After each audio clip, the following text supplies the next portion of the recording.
நிதிஷ்குமார் 3 வாட்டி ஓடினதுக்கு பிறகும் நிதிஷ்குமார் தான் முதலமைச்சரா இருக்காரு. அதுதான் பிஜேபி. இப்போ 3வது இடத்துக்கு வாங்க. நீங்க விடுங்க. முதல்ல உங்களுக்கு எடப்பாடி நல்ல கருத்துக்கள் எல்லாம் சொல்ல முடியாது எம்டிபியோட.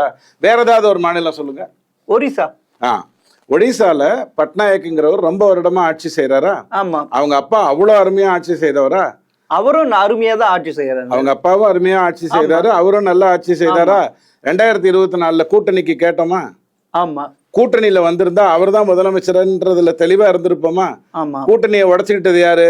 நம்ம சாவி திருடன் தமிழன் பேச கேட்டுட்டு அவன் தமிழன், பாண்டியன். மொத்த தமிழன் இல்லை, மொத்த தமிழன் பேசுற அளவுக்கு எவனுக்கும் உரிமை கிடையாது. அந்த சாவி திருடன் பேச்ச கேட்டு அவர் தானே நிக்கிறேன்னு வந்தாரா? தோத்து போயிட்டாரா? ஆனால் அவரை அழைத்துத்தானே அந்த விழாவே நடந்தது. ஐயா, நல்லா புரிஞ்சுக்கோங்க. பிஜேபி பற்றி புரிந்து கொள்ள வேண்டும்னா நேர்மையா புரிஞ்சுக்கோங்க. ஒரு மாநிலம் நல்லா நடந்துட்டு இருக்குன்னா அந்த ஆள் யாரோ அவரை மதித்து தான் அந்த வேலையை செய்யும்.